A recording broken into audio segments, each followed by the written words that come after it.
안녕하세요. 대한민국 공무원 국어회탁 박준입니다. 9강입니다. 문법 지식 들어가겠습니다. 여러분 이 문법 지식은요 그렇게 어렵진 않습니다. 근데 이 중에서 여러분들 딱 두 개만 기억하시면 뭐 무난히 넘어갈 수 있을 것 같습니다. 자, 그 두 개가 뭐냐? 자, 우선 말씀을 드리면은요. 제일 첫 번째는요. 높임표현이 굉장히 중요하죠. 높임법.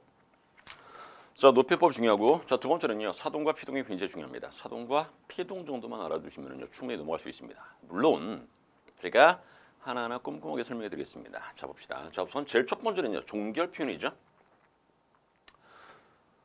자, 종결 표현이라는 말 그렇게 어렵지 않습니다. 잘 보십시오. 국어의 문장은요. 종결 어미에 따라서 따른 종결법에 따라서 나눌 수 있습니다. 실제로 국어의 문장은요. 총 5개로 나뉘죠. 그 5개로 나뉘는 이유가 뭐냐면요. 바로 종결 어미에 따라서 나누는 겁니다. 됐습니까? 좋습니다. 문장의 종결 표현은요. 화자의 태도를 나타낼 수 있다는 점에서 문장 전체 의미를 좌우하고요. 참고로 국어의 문장은 여기 있지 않습니까? 요거 하나 밑줄 그어볼까? 자, 형광펜 드시고요. 자, 요거 한번 밑줄 그읍시다.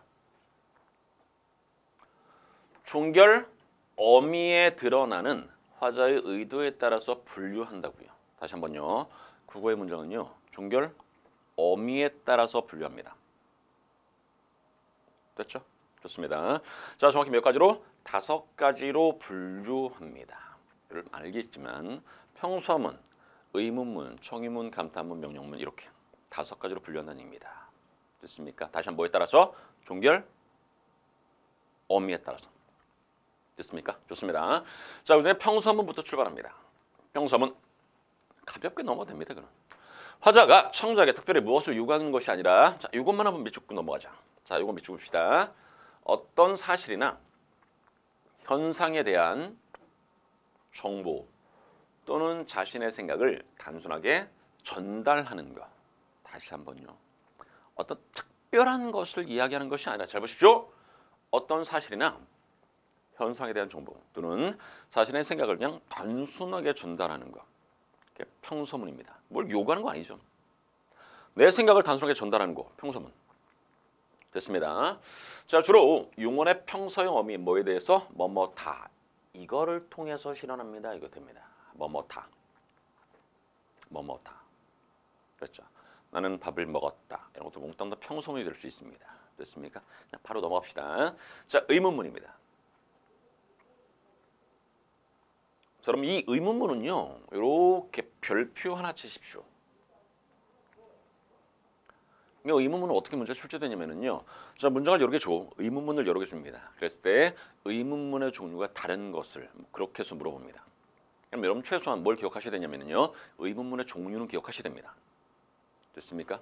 그럼 뭐 의문문의 종류가 뭐냐? 자, 이겁니다. 판정 의문문, 설명 의문문 밑에 있습니다. 수사 의문문 이렇게 3개가 있습니다.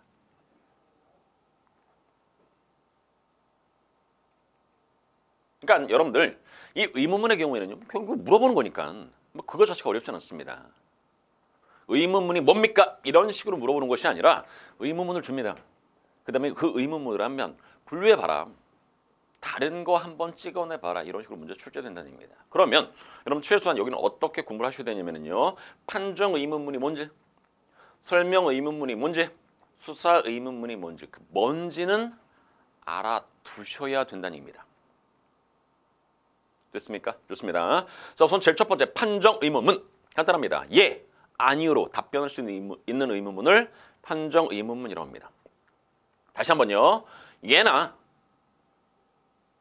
아니요 로 답변할 수 있는 의문문을 판정 의문문이라고 합니다. 됐죠? 그렇다. 예나 아니요로 답변할 수 있구나. 그리고 이 판정 의문문은요. 뭔 특징이 있냐면 의문사가 없습니다. 이게 중요합니다. 판정 의문문은요. 의문사가 없습니다. 그리고 설명 의문문은 당연히 의문사가 있습니다. 그리고 예나 아니요로 답변할 수 있는 것이 아닙니다. 그러니까 일정한 설명을 해야 됩니다. 즉 답변을 하기 위해서 뭐 해야 된다? 설명을 해야 됩니다. 됐죠? 그게 설명 의문문입니다. 이해 들어갑니다. 잘 보십시오. 간단하게 예를 들겠습니다. 예. 재종아, 밥 먹었어? 재종아, 밥 먹었어? 질문. 저 이거 판정 의문문입니까? 아니면 설명 의문문입니까? 그렇죠. 판정 의문문입니다. 예를 들어서 밥 먹었어? 옙. 밥 먹었습니다. 네. 밥 먹었습니다. 이렇게. 그러니까 예나 아니오로 답변할 수 있지 않습니까? 근데 잘 보십시오. 무엇을 먹었어? 이거 보십시오. 무엇을 먹었어? 이거는 판정 의문문입니까? 아니면 설명 의문문입니까? 답변은 설명 의문문이죠. 왜? 뭐가 있습니까? 의문사가 있지 않습니까? 예, 아니오로 답변할 수 있다 없다? 없지 않습니까? 그러니까 여기서는요. 답변을 할 때 그냥 뭐 김치하고요. 아니면 국하고요. 뭐 등등등 이런 것들을 먹었습니다. 뭐 이런 것들. 그러니까 예나 아니오로 답변할 수 있는 것이 아니라 무엇에 해당하는 것을 설명을 해야 됩니다. 이게 바로 뭡니까? 설명 의문문입니다. 그렇죠? 제일 마지막 수사 의문문. 수사 의문문은 여러분 흔히 그냥 반어법 생각하시면 됩니다. 반어법. 이거 지우고 자 간단하게 예를 들면서 설명하는 게 훨씬 나을 것 같습니다. 반어법 지우십시오. 반어법 지우고 반어법 지웠습니다. 수사 의문문이라는 것이 이겁니다. 예를 들어서 여러분들 수험생 아닙니까? 공무원 시험을 준비하지 않습니까? 그랬을 때 공무원 시험을 준비하는 수험생으로서 공부를 하지 않아서야 되겠습니까? 이렇게. 그러면 거기는 답변할 수 있는 겁니까? 아니죠. 그러니까 쉽게 말하면 수사 의문문이라는 것은요. 형식은 의문문 맞습니다. 근데 답변을 특별하게 요구하는 의문문은 아닙니다. 그것을 수사 의문문이라고 하고요. 제가 아까 이 반어법 이렇게 지우지 않았습니까? 반어법이 아니라 서리법입니다. 서리법. 서리법. 그것 때문에 살짝 지워본 겁니다. 다시 한번요. 수사 의문문이라는 것은 다시 한번 형식은 의문문입니다. 하지만 답변을 요구하는 의문문이 아니라 쉽게 말하면 뭡니까? 강조, 설득의 효과가 있습니다. 그게 수사 의문문입니다. 만약에 수사법으로 따진다면 무슨 법? 서리법이죠. 이게 바로 뭡니까? 의문의 형식이지만 강조나 설득의 효과가 있는 거 아닙니까? 이런 것처럼. 됐죠? 자, 아무튼 여러분들. 자, 이 의문문은요. 이런 식으로 문제 출제되니까 반드시 기억하시기 바랍니다. 다시 한번 의문문의 종류 뭐? 판정 의문문, 설명 의문문, 그다음에 수사 의문문이 있습니다. 의문문을 주니까 그 의문문을 여러분들이 구분할 수 있으면 됩니다. 이 의문문은 판정이다. 얘는 수사네. 이런 식으로 구분할 수 있으면요 충분히 문제 풀 수 있습니다. 괜찮습니까? 좋습니다. 자, 그럼 넘어갑니다. 이런 거 이번 공무원 시험에 합격할 수 있다면 얼마나 좋을까? 답변을 요구하는 의문문은 아니죠. 매우 좋다는 것을 강조하기 위해서 됐습니까? 이런 것들 가볍게 보시고 자 명령문입니다. 명령문도 좀 알아두셔야 됩니다. 그러니까 명령문은요 뭘 좀 알아두시면 좋겠냐면 요거를 좀 알아두십시오. 직접 명령과 간접 명령이 있다. 그러니까 예를 들어서 상대방에게 대놓고 명령하는 거 알아어라, 먹어라, 공부를 해라 뭐 이런 것들 있지 않습니까? 그런 것들 직접 명령이라고 합니다. 뭐 직접 명령은 그렇게 크게 어렵지 않습니다. 다시 한번 직접 듣는 사람을 부과하는 명령문 이건 크게 어렵지 않습니다. 근데 간접 명령이 어렵죠. 잘 보십시오. 간접 명령이란 담화 현장에는 없는 누군가에게 하는 명령문입니다. 또는 매체를 통한 명령입니다. 그렇기 때문에 직접 명령문의 경우에는요. 알아 또는 어라 라는 종결음을 씁니다. 그런데 간접 명령의 경우에는요. 으라 또는 라 이런 걸 씁니다. 됐습니까? 요거를 기억하셨으면 좋겠습니다. 요거.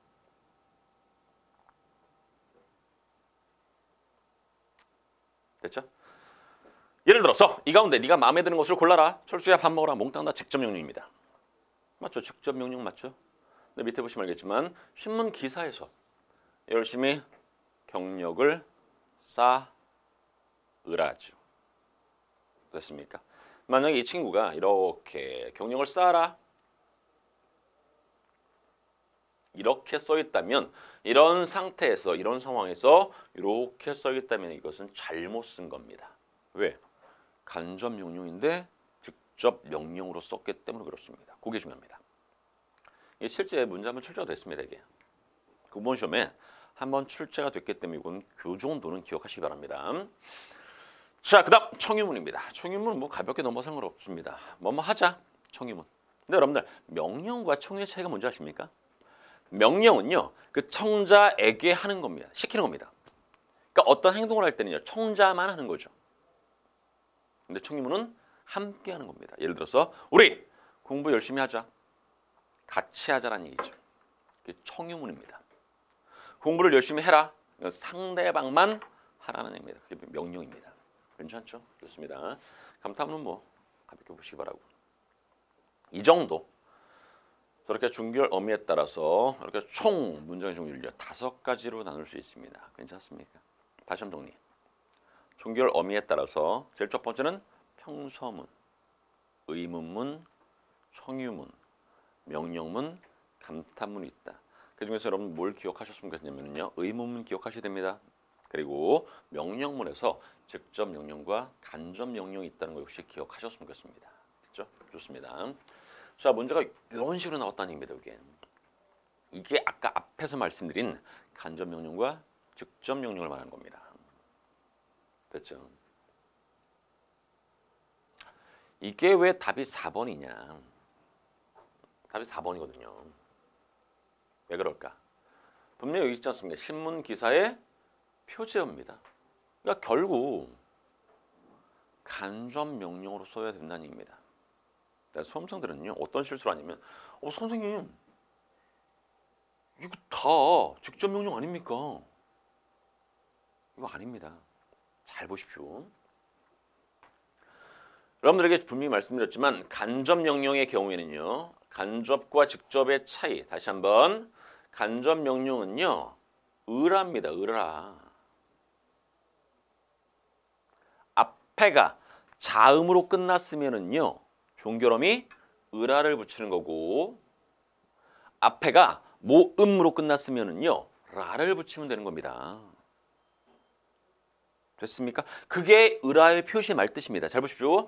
노력하라. 기본형 뭡니까? 노력하다죠. 그러니까 결국 용언의 어간은요 하까지입니다. 하에 아는요 모음이죠. 모음으로 끝났기 때문에 을하는 것을 붙이지 않고 그냥 라를 붙여도 상관없다는 얘기입니다. 이거 간접입니다. 다 마찬가지죠. 근데 이 친구 보십시오. 싸아라. 기본형이 뭡니까? 싸타죠. 기본형이 싸다 아닙니까? 싸타. 그러니까 용언의 어간하면 싸십니다. 결국 뭐? 자음으로 끝났지 않습니까? 그러면 이 친구를요 간접 명령으로 하려면 으라 이렇게 해야 된다는 얘기입니다. 근데 뭐라고 썼습니까? 알아 썼지 않습니까? 직접 명령입니다. 직접 명령. 그래서 적절하지 않은 것은 몇 번이야? 4번. 당연히 고쳐야 되는 것은 몇 번? 4번입니다. 이런 식입니다. 그렇죠? 그러니까 요 말뜻을 수험생들이 잘 몰랐습니다. 이게. 그렇죠? 다시 한번요. 앞에가 뭐일 때는요. 자음으로 끝났을 때는 으라. 앞에가 모음으로 끝났을 때는 라만 붙이는 겁니다. 그리고 직접 명령은 다시 한번 말씀드리지만 알아, 어라 이렇게 종결 어미를 붙이면 이것을 직접 명령이 되는 겁니다. 괜찮습니까? 네, 좋습니다. 넘어갑니다. 그다음 자, 우선 여러분 이 높임표는요. 형광펜 드시고요. 별표. 자, 우선 높임표는요. 굉장히 중요합니다. 그래서 별표를 치셨으면 좋겠습니다. 됐습니까? 좋습니다. 그러니까 왜 그러냐면 우리나라가 동방예의주국 아닙니까? 그러니까 실제 공무원 시험에는요. 이 높임법이 굉장히 잘 나옵니다. 신기하게 잘 나오더라고요. 꼭 좀 기억해 주시고요. 자, 우선 여러분 제일 첫 번째 아셔야 될 거, 즉 높임법에서 제일 처음에 아셔야 할 것은요. 문장을 딱 보면은요. 그 문장이 어떠한 높임법을 사용하고 있는지를 구분할 수 있어야 됩니다. 자, 형광펜 계속 드셨죠? 자, 어디를 밑주고 있냐면 자, 요걸 한번 밑주고 싶죠. 높임법은 크게 주체 높임, 객체 높임, 상대 높임법으로 나눌 수 있다. 요거 밑줄. 그셨습니까? 자, 밑에 뭐라고 쓰냐면은요. 자, 구분할 수 있어야 된다는 거. 구분이 가능해야 된다는 것을 꼭 좀 명심해 주시기 바랍니다. 무슨 말이냐면요. 문장을 딱 줬어. 그 문장이 주체 높임인지 아니면 객체 높임인지 아니면 상대 높임법인지를 구분할 수 있어야 됩니다. 됐습니까? 자, 예를 들어서 가볍게 예를 들겠습니다. 할머니께서 진지를 드신다. 할머니께서 쭉 진지를 드신다.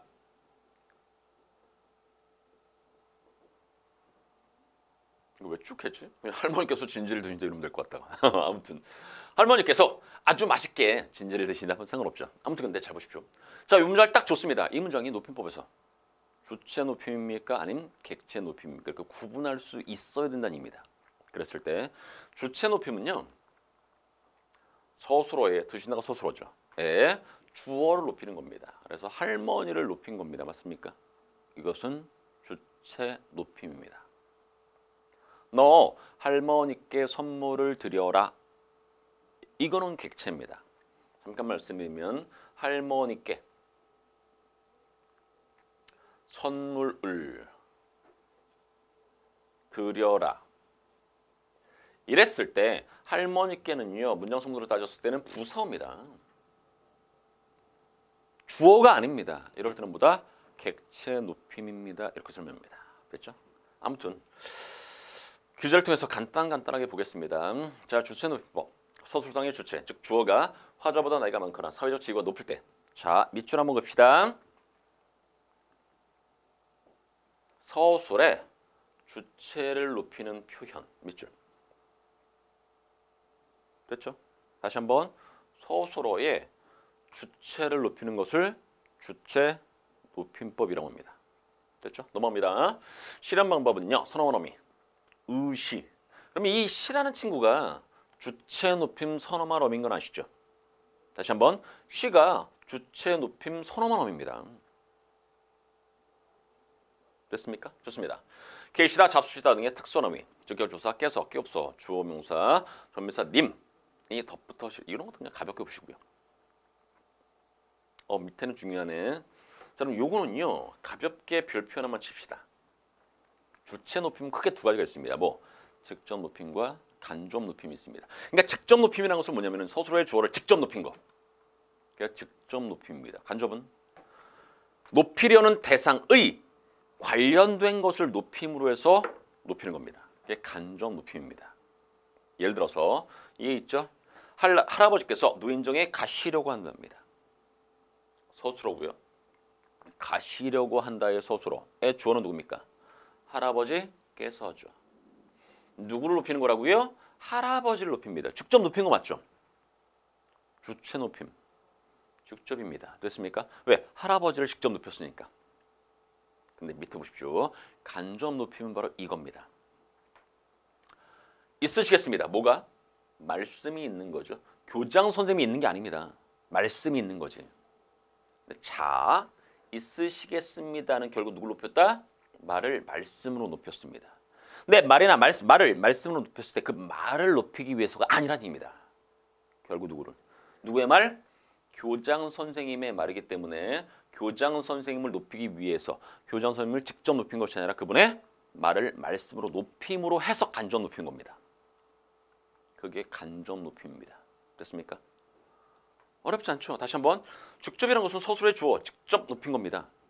높이려는 대상을 직접 높이면 직접 높임이 되는 거고 높이려는 대상에 관련된 것을 높임으로 해서 높이는 것은 간접 높임이 되는 겁니다. 괜찮죠? 좋습니다. 넘어갑니다. 객체 높임은 여러분 이것만 기억하시면 됩니다. 누굴 높이는 거다? 목적어나 부사어를 높이는 겁니다. 그게 객체 높임입니다. 다시 한번요. 객체 높임이라는 것은 뭐라고요? 서술어에 주어를 높이면 주체고 목적어나 부사어를 높이는 것을 객체 높임이라고 합니다. 됐죠? 예를 들어서 철수는 선생님께 책을 잃었다. 서술어죠. 선생님께 요게 부사어입니다. 부사어. 요렇게 됐죠? 서술어의 객체, 즉 목적어나 부사어를 높일 때 이것을 뭐라고 합니까? 객체 높임법이라고 합니다. 괜찮죠? 좋습니다. 세 번째, 상대 높임.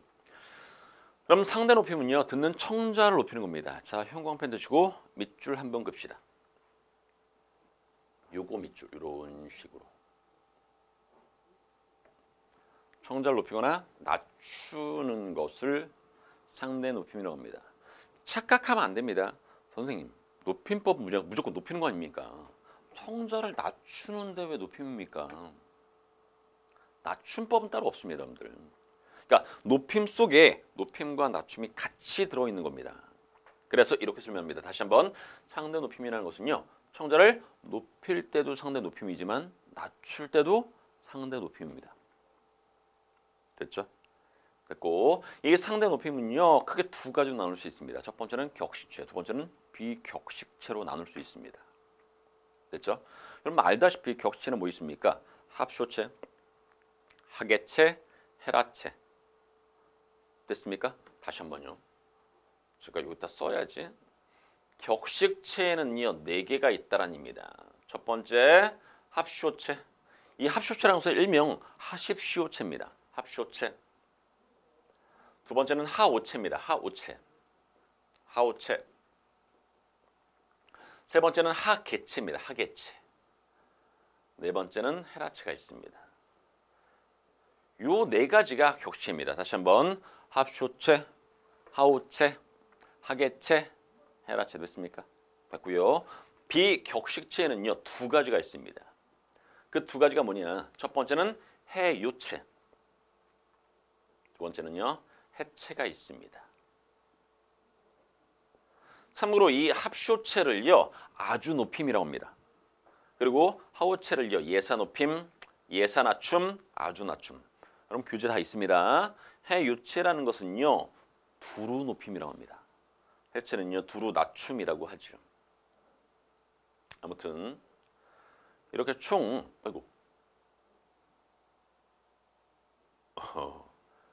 자 이렇게 총 4가지, 2가지여서 6가지가 있습니다. 다시 말씀드리면 격식체 4가지가 있습니다. 그리고 비격식체는 2가지가 있습니다. 이걸 왜 설명을 하냐? 여러분들 이 상대 높임법은요.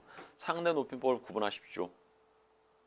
예를 들어서 주체 높임하고 객체 높임을 구분하십시오. 이런 식의 문제는 안 나옵니다. 그러니까 실제 여러분들 높임법을 구분하십시오라는 것은요. 직접 높임이냐, 아니 직접이 아니라 주체 높임이냐, 아니면 객체 높임이냐 이 2가지를 구분하는 겁니다. 상대 높임은요. 그 안에서 여러분들 구분할 수 있어야 됩니다. 예를 들어서 자 사례를 줘. 예를 들어서 어떠한 사례를 줍니다. 그 사례가 격식체 중에서 합쇼체냐, 하오체냐, 하계체냐, 헤라체냐 구분할 수 있어야 됩니다.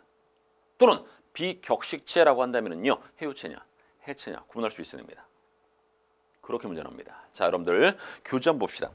자, 교재 130쪽 보셨습니까? 130쪽에 문제 하나 있죠. 별표. 그렇게 나옵니다, 문제가. 굉장히 어렵습니다. 자, 그럼 이거 극단적으로 말씀드리면요. 예를 들어서 수험생이 100명이다. 그러면 95명은 다 틀립니다. 5명 중에서 2명은 찍어서 맞추는 거고, 3명 정도는 찍어서 맞추는 거고, 정말 알아서 문제 푸는 분은 한 2분 정도 밖에 안 되는 굉장히 어려운 문제입니다. 그러니까 이런 식의 문제가 나올 수 있기 때문에 반드시 여러분들 상대 높임법, 요 표 2개는요 꼭 좀 기억하셨으면 좋겠습니다. 됐죠? 됐죠? 이거 꼭 좀 기억해 주십시오. 자, 참고로 여러분들 위에는 격식체나 밑에는 비격식체 요 2개는요 뭘 가지고서 하다를 가지고서 제가 한번 만들어 본 겁니다. 하다.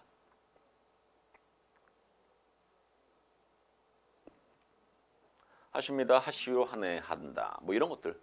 이 표는요 꼭 좀 기억해 주시 바라고요. 여러분들 이 표를 완벽하게 이해했다 싶으면요 다시 말씀드리지만 130쪽의 그 문제를 한번 풀어보십시오. 자, 문제 밑줄이 몇 개 없으니까 자 밑줄을 제가 조금 더 집어넣어 드리겠습니다. 밑줄이 빠졌더라고요. 자, 밑줄이 어디에 더 거 있냐면은요 돼요. 여기도 밑줄입니다. 미안합니다. 요 밑줄 한번 거주시고요. 됐죠? 그 다음에 감사합니다. 여기도 밑줄입니다. 됐습니까? 그렇게 밑줄을 더 거주시기 바랍니다. 됐죠? 좋습니다. 자, 그러면 이 문제를 여러분들이 한번 풀었다라고 가정을 하고서 제가 한번 설명 드려보겠습니다. 그러니까 쉽게 말하면 이겁니다. 문제는 간단합니다. 자, 여기 밑줄 걷죠? 이거 옮겨지면은 이 빨간색이 지워져 가지고 그냥 가만 놔두겠습니다. 여러분 교재를 보면은요. 이 뭐냐면 상대 높임 등급을 가진 것으로 바르게 묶은 것입니다. 그러니까 아까 분명히 말씀드렸지만 격식체라고 한다면은요. 네 가지가 있죠. 합쇼체, 두 번째 하오체, 세 번째 하계체, 네 번째 헤라체. 비격식체는 두 개가 있었습니다. 첫 번째는 해요체, 두 번째는 해체가 있었지 않습니까? 그러니까 여러분들이 뭐를 하시는 거냐면요. 됩니까? 여기서부터 여기까지 쭉 6개 중에서 뭡니까? 이렇게 물어보는 겁니다. 우연찮게 같은 게 있겠죠. 예를 들어서 됩니까? 만약에 하면 안 되겠다. 자, 됩니까? 만약에 이 친구들과 같은 것이 있어. 근데 똑같아. 그럼 이 친구는 답 이런 식입니다. 잘 보십시오. 1번 됩니까는요. 합쇼체입니다. 고맙습니다. 합쇼체입니다. 안치시조는 해요체입니다. 다르죠. 그래서 1번은 답이 안 됩니다. 이런 식으로 문제 푸는 겁니다. 근데 생각보다 이게 굉장히 문제가 어렵습니다. 그래서 여러분들에게 말씀드리지만 다시 한번 말씀드리지만 여러분들 요 문제를 풀기 위해서는 이 문제도 중요하지만 그 앞에 장에 있는 129쪽에 있는 그 표는요. 꼭 좀 기억해 달라는 얘기입니다. 문제 잘 나옵니다. 아시겠죠? 합시다. 가볍게 설명하고서 넘어가겠습니다. 자, 됩니까는요. 합쇼체입니다. 합쇼체. 이겁니다. 이거. 돼요, 해요체. 안치시조, 마찬가지 해요체. 고맙습니다. 합쇼체. 앉아라, 해요체. 아이고, 헤라체. 앉아라, 헤라체. 앉아라죠, 헤라체. 됐고, 여기 앉아, 해체입니다, 해체. 생겼구나. 요 생겼구나 여러분들 요런 게 헷갈린 겁니다. 생겼구나? 이건 뭘까? 헤라체일까 해체일까? 이게 헤라체입니다. 헤라체. 그럼 앞에 장 다시 한번 가서 129쪽 표 다시 한번 보십시오. 감탄문 보십시오. 하는구나 눈에 보이십니까? 그렇게 찾는 겁니다. 그러니까 생겼구나는 보다 헤라체입니다. 이게 헤라체. 감사합니다. 합쇼체. 됐죠? 보이네. 생물원 전체가 다 보이네 밑에 설명이 없더라고요. 보이네. 해체입니다. 해체. 그렇지. 이것도 해체. 좋아하니? 이거 헷갈리죠 이거. 이런 것들이 헷갈린 겁니다. 이것들이. 좋아하니? 이거는 해체야 아니면 헤라체야. 그때 그 표가 결정적인 역할을 하는 겁니다. 표 다시 한번 보십시오. 좋아하니 눈에 보이십니까? 의문문에 하니 그래서 헤라체입니다. 이게 헤라체. 됐죠? 이런 식입니다. 이렇게 여러분들이 구분할 수 있어야 합니다. 그러면 밑에 문제 봅시다. 됩니까? 어디 있었어? 합쇼체. 요게 안 되네. 그래서 1번 지울 수 있고요. 앉아라. 아까 위에 헤라체였었죠. 생겼구나. 헤라체. 좋아하니 헤라체. 오호. 앉아라 헤라체. 생겼구나 헤라체. 요것도 헤라체. 답이 2번인데 왜 답이 4번이라고 했지? 아무튼 한번 보겠습니다. 자, 돼요 해요체. 돼요도 있네. 해요체. 고맙습니다. 합쇼체. 이것도 합쇼체. 이것도 답이 안 되고. 됐고 앉아. 이건 명령입니다. 앉아. 왜 앉아? 해체입니다. 해체. 생겼구나 아까 말씀드렸죠. 헤라체. 됐죠. 그렇지. 이건 해체. 그래서 답도 안 됩니다. 됐습니까? 자, 그리고 보이네. 아까 말씀드렸죠. 보이네라는 것은 뭐라고요? 해체. 해체. 그렇지. 해체. 좋아하니 이건 헤라체. 이것도 답이 안 됩니다. 오, 답이 4번이 아니라 2번입니다. 2번으로 수정해 주시기 바랍니다. 알겠죠? 2번이네. 자, 됐습니까? 자, 그런 식으로 여러분들이 기억하시면 무난할 것 같습니다. 됐죠? 자, 다시 한번 말씀드리면 자, 요 문제의 답은요. 4번 아닙니다. 미안합니다. 답이 2번입니다. 2번. 몽땅 다 이 친구들은요. 몽땅 다 헤라치 문장입니다. 헤라치. 됐죠? 그렇게 기억하시면 무난할 것 같습니다. 됐고. 자, 그다음 넘어갑니다. 3번이 시간 표현이거든요. 자, 시간 표현. 자, 지금부터 좀 빨리 하겠습니다. 자, 시간 표현은 여러분 뭐만 기억하시면 되냐면 과거 시제, 현재 시제, 미래 시제가 있습니다. 그것만 기억하시기 바랍니다. 다시 한번 과거 시제, 현재 시제, 미래 시제. 자, 보통 이 시간 표현은요. 과거냐 현재냐 미래냐를 구분할 때 뭐로 구분하냐면요. 사건시하고 발화시를 비교함으로 해서 과거, 현재, 미래를 비교합니다. 설명합니다. 다시 한번요. 과거 시제는요. 발화시, 사건시 뭐가 먼저냐는 얘기죠. 그리고 현재 시제는 마찬가지로 발화시하고 사건시 뭐가 먼저냐는 얘기죠. 미래 시제는 마찬가지입니다. 잘 보십시오. 자, 우선 여러분들에게 혹시라도 이걸 처음 들어본 분들이 계시니까 발화시라는 말 뜻이 뭔지, 사건시라는 말이 뭔지를 먼저 설명드리면 발화시는요. 말을 하는 때입니다. 사건시는 사건이 일어난 때 이겁니다. 됐습니까? 그랬을 때 과거 시제다 그러면은요. 발화시, 사건시 뭐가 먼저입니까? 사건시가 먼저입니다. 그게 과거 시제입니다. 현재 시제 바로 여러분들 밑에다 쓰면 현재 시제는 발화시하고 사건시가요 똑같습니다. 미래 시제는요 발화시하고 사건시하고 뭐가 먼저입니까? 발화시가 먼저입니다. 사건은 나중에 일어나겠죠. 됐습니까? 그렇게 기억하시기 바라고요. 됐습니다. 자, 그다음 넘어갑니다. 다 마찬가지입니다. 이런 것들이 뭐 그냥 가볍게 보셔도 상관없을 것 같고 요 개념 플러스는요 조금 설명을 드리겠습니다. 개념 플러스 절대적인 시제와 상대적인 시제라고 하는데 절대적인 시제라는 것은 흔히 여러분들이 알고 있는 시제 과거 시제, 현재 시제, 미래 시제 이런 것들이 절대적인 시제입니다. 상대적인 시제라는 건 뭐냐면요 상대성이야. 시제를 따질 때 상대적으로 시제를 따지는 겁니다. 여러분들 교재 그대로 있으니까 그럼 교재에 밑줄 한번 봅시다. 잘 보십시오. 자, 밑줄을 요걸 그으면 됩니다. 절대적 시제, 우리가 흔히 알고 있는 시제를 절대적 시제로 합니다. 뭐를 기준으로 하냐면요, 발화시를 기준으로 결정이 됩니다. 그래서 아까 여러분들 과거 시제, 현재 시제, 미래 시제 뭐하고 뭘 비교했습니까? 발화시와 사건시를 비교했죠. 됐죠. 사건이 먼저 일어났다, 과거 시제, 같다, 현재 시제, 발화시가 먼저 일어났다, 미래 시제 이렇게. 됐습니까? 다시 한번 발화시를 기준으로 결정되는 것이 절대적 시제입니다. 됐죠? 상대적 시제란 말이 뭐냐면 이겁니다. 주절의 사건시를 기준으로 결정됩니다. 다르죠? 다시 한번 절대적 시제는 발화시를 기준으로 한다는 것. 그리고 상대적인 시제라는 것은 다시 한번 주절의 사건시를 기준으로 한다는 거 됐습니까? 자, 봅시다. 예를 들어서 밑에 예를 이렇게 들었죠. 경선이는 어제 학교에 가면서 전화를 했습니다. 요 발화를 언제 할까? 지금 현재 하겠죠. 됐습니까? 그 발화를 기준으로 해서 먼저 일어난 사건이죠. 즉 발화시하고 사건시를 비교한다면 사건시가 먼저 일어났습니다. 그럼 과거 시제, 현재 시제, 미래 시제 당연히 여러분들 과거 시제라고 답변을 하셔야 됩니다. 뭐는? 절대적 시제는 그렇다는 얘기입니다.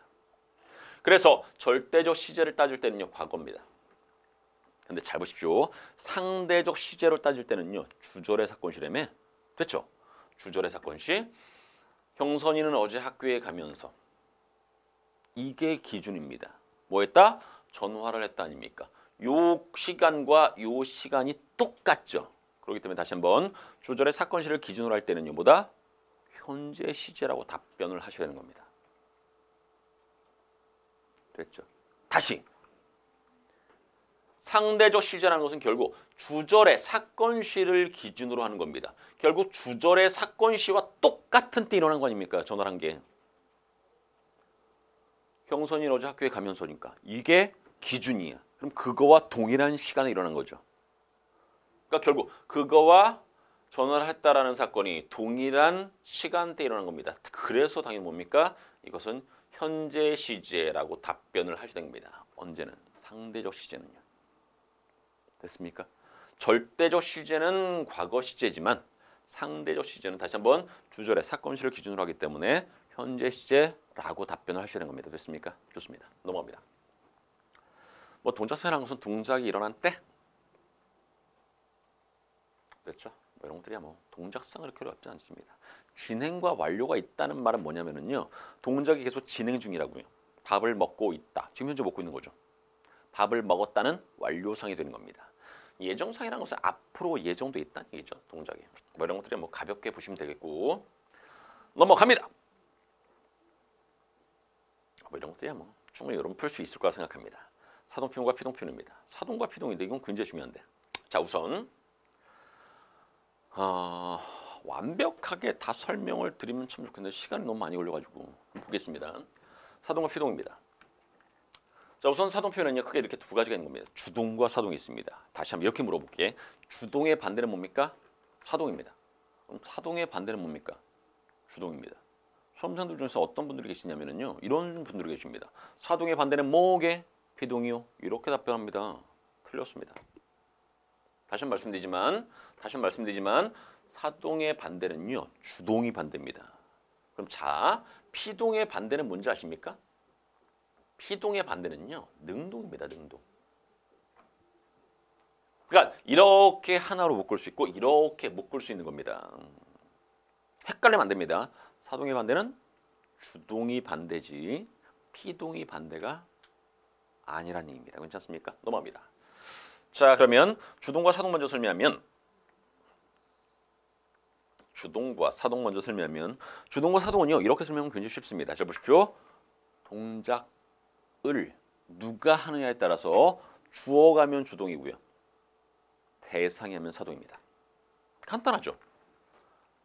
지금 간단하게 설명을 드린 겁니다. 다시 한번 주동과 사동을 어떻게 구분하냐면 동작을 주동은요 주어가 하면 주동입니다. 동작을 주어가 하면 주동이고 대상이 하면 사동입니다. 예를 들어서 할머니께서 물을 떠오라고 재정이에게 시켰다. 누가 물을 떠오겠습니까? 재정이죠. 대상이 하는 겁니다. 이럴 때는 사동입니다. 됐죠. 할머니께서 진지를 드신다. 진지를 드시는 것은 누가 합니까? 할머니라는 주어가 합니다. 이럴 때 뭡니까? 주동입니다. 간단하죠. 그렇게 하는 겁니다.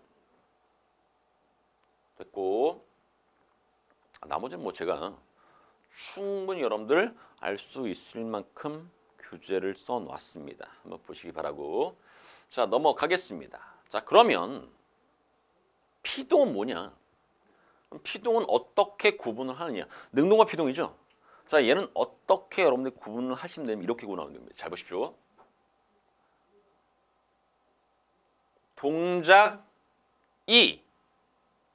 동작이 주어의 의지면 능동입니다. 대상의 의지면 피동입니다. 구분할 수 있겠습니까? 다시 한번 동작이 주어의 의지야. 주어의 의지가 들어가 있어. 그러면 능동입니다. 그리고 대상의 의지야. 대상의 의지에 의해서 동작이 이루어졌어. 그러면 피동입니다. 예 들어갑니다. 잘 보십시오. 예. 경찰이 도둑을 잡았다. 대표적인 사례죠. 경찰이 도둑을 잡았다.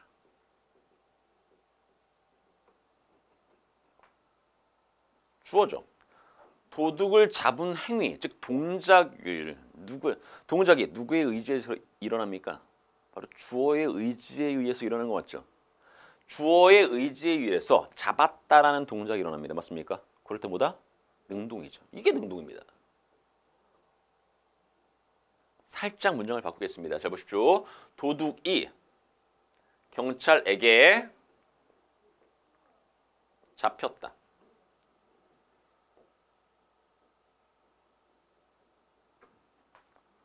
잘 보십시오. 동작은 잡혔다죠. 누구의 의지입니까? 누구의 의지입니까? 바로 경찰의 의지에서 이 행위가 일어난 거죠. 됐습니까? 그러니까 결국 주어의 의지가 아니라 대상의 의지에 의해서 어떤 행위가 일어났기 때문에 얘는 뭡니까? 그렇죠. 피동입니다. 이렇게 되는 겁니다. 이게 피동입니다. 정말로 쉽게 여러분들에게 구분해서 가르쳐 드렸는데 다시 한번요. 주동과 사동은요. 동작을 누가 하느냐. 주어가 하면 주동이고 대상이 하면은 그렇죠. 사동이고. 자, 그다음에 능동과 피동입니다. 다시 한번 동작이 주어의 의지면 능동이고요. 대상의 의지면 피동입니다. 이렇게 말씀드립니다. 됐습니까? 그렇게 구분하면 가장 쉽습니다. 됐죠? 뭐 이런 것들은 어렵지 않고 됐습니다.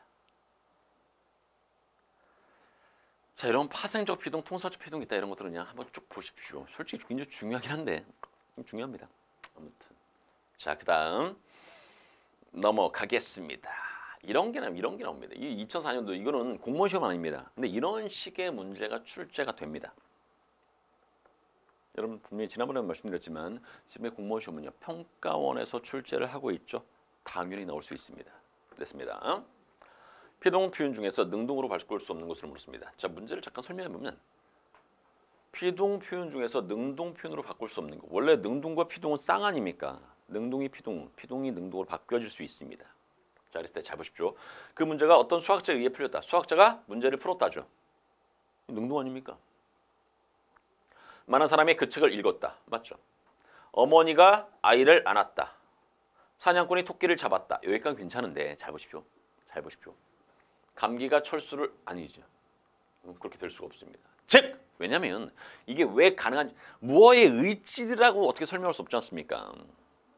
다시 말씀드리지만 능동 표현이라는 이 친구는 아까 뭐였습니까? 동작의 어떤 동작의 의지가 누구에게 있느냐죠. 능동은 다시 한번 누구에게 있다? 주어에 있습니다. 의지가. 생각해 보십시오. 감기는 절대로 뭐 의지를 부릴 수 없지 않습니까? 이런 거 안 되지 않습니까? 이거. 그러니까 당연히 뭐가 될 수 없다? 피동을 능동으로 바꿀 수가 없습니다. 다음 몇 번 그래서 5번 답을 찍는 겁니다. 괜찮죠? 나머지는 한번 보시고요. 어렵진 않습니다. 이런 것들도 문제 이렇게 어렵지 않습니다. 동사의 종류가 다른 거. 사동이냐 피동이냐 이거 구분하는 문제거든요. 근데 실제 이게 공무원 시험에 출제가 되느냐? 당연히 됩니다. 그런 거 집어넣죠. 아무튼 설수가 물을 끓인다. 도둑이 경찰에게 잡혔다. 개그맨이 사람을 웃긴다. 어머니가 아이에게 딱 보면 답이 몇 번인지 아시겠습니까? 답이 2번이죠. 2번. 2번만 피동이죠. 1번, 3번, 4번은 몽땅 다 사동입니다. 사동. 아무튼 뭐 이런 것들을 여러분들 충분히 풀 수 있을 겁니다. 아이고. 자, 그다음 부정표는 뭐 못 부정문이 있고 안 부정문이 있습니다. 간략하게 말씀을 드리면 잘 보십시오. 부정문은요. 못 부정문이 있고 안 부정문이 있습니다. 못 부정문은요. 이것을 능력의 부정이라고 합니다. 능력의 부정.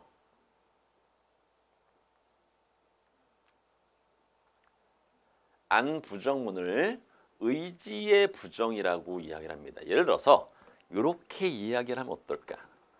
선생님이 어렸을 때 꿈은요 아나운서였습니다. 잘 보십시오. 저는 아나운서를 못한 게 아니라 안 한 겁니다. 의미가 딱 눈에 들어오죠. 그러면은 못 부정문과 안 부정문이 뭔지 알겠죠? 아나운서를 못한 게 아니라, 즉 능력이 없어서 못한 게 아니라 안 한 거야라는 것은 하기 싫어서 안 했다는 얘기입니다. 그래서 못 부정문은 능력의 부정, 안 부정문은 의지의 부정이라고 하는 겁니다. 이렇게 이야기하면 꼭 수험생들이 이러더라고요. 에이 선생님 못한 거죠? 이렇게. 상관없습니다. 아무튼 됐죠? 그렇게 기억하시면 되겠고요. 나머지는 뭐 이런 거 쭉 여러분들 보시면 그렇게 어렵지는 않을 겁니다. 됐죠? 충분히 괜찮으니까. 자, 넘어가겠습니다. 자, 이렇게 해서 여러분들 못 부정문, 안 부정문까지 설명해 봤고요. 이런 것들 진짜